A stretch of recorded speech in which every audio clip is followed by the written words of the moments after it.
L'hebdomadaire session du Conseil des ministres s'est tenue ce jeudi 26 février 2026 en session ordinaire sous la présidence du camarade président du Faso, le capitaine Ibrahima Traoré. Le Conseil a examiné et adopté plusieurs dossiers inscrits à son ordre du jour, entendu des communications orales, autorisé des missions à l'étranger et pris d'importantes décisions pour la bonne marche de la nation. Au titre des grands dossiers examinés et adoptés ce jour, et pour le compte du ministère de la Sécurité, le Conseil a adopté un rapport relatif à un projet d'ordonnance portant institution d'un avancement à titre exceptionnel au profit des forces de sécurité intérieure. Pour plus d'informations, j'invite ici le commissaire divisionnaire Mahamadou Sana. En sa séance du 26 février 2026, le Conseil des ministres a adopté le projet d'ordonnance portant institution d'un avancement à titre exceptionnel au profit des personnels des forces de sécurité intérieure. Il faut rappeler que dans la gestion de cette crise sécuritaire 2015-2026, les personnels des forces de sécurité intérieure ont fait montre d'abnégation, d'engagement, de détermination et de courage exceptionnel, et ce parfois au sacrifice suprême, afin que le Burkina Faso reste debout. Toutefois, les dispositions de leurs différents statuts actuels n'offrent pas assez de perspectives pour reconnaître les efforts de ces forces combattantes sur le théâtre des opérations en matière de gestion de leur carrière, toute chose qui ne permet pas de satisfaire pleinement certaines exigences opérationnelles. En effet, il ressort que les statuts des forces de sécurité intérieure prévoient que l'accès à un corps supérieur ne s'opère en principe que par concours professionnel. De même, l'accès à un grade supérieur ne s'acquiert principalement que par avancement à titre normal, et ce, sur la base du nombre d'années d'ancienneté. Face à cette situation, et dans un souci de renforcer la motivation, la discipline et l'efficacité opérationnelle, il s'est paru nécessaire de prendre des mesures exceptionnelles et dérogatoires en matière de gestion des carrières de ces forces combattantes.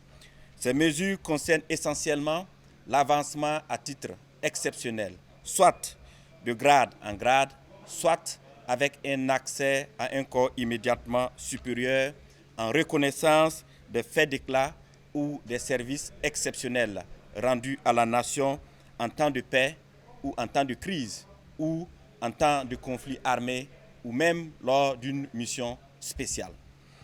Avant de terminer, je tiens à préciser que dans le sens de la présente ordonnance, l'expression fait d'éclat ou service exceptionnel ne s'agit nullement des opérations ordinaires ou classiques telles que les patrouilles ou les gardes. Il s'agit ici des opérations menées sur le théâtre, telles que repousser une attaque terroriste ou tendre une embuscade ou assiéger une base terroriste, neutraliser le maximum d'ennemis et de ramasser le maximum de matériel. L'adoption de ce projet d'ordonnance nous permet de disposer d'un cadre juridique adapté au contexte sécuritaire et également destiné à reconnaître tous les efforts consentis par les forces combattantes sur le théâtre des opérations et de satisfaire certaines exigences opérationnelles sur le terrain. Pour le compte du ministère des Serviteurs du Peuple, le Conseil a entendu une communication orale relative aux agents publics coupables d'actes de corruption. Pour plus d'informations, j'invite ici le ministre Mathias Traoré. Pour le compte du ministère des Serviteurs du Peuple, le Conseil a adopté une communication orale relative aux agents publics coupables d'actes de corruption. Le 5 février 2026, le Conseil des ministres a entendu une communication orale relative aux mesures prises contre 7 agents publics visés par une révélation du CORAC le 1er février 2026. Cette communication orale faisait état de la révocation de 4 agents publics et de procédures disciplinaires engagées contre les 3 autres. La présente communication orale vise à rendre compte des suites de ces procédures disciplinaires.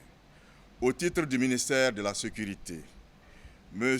Sakandé Seni, matricule 240 559, anciennement adjudant de police, est rétrogradé au grade de sergent-chef de police.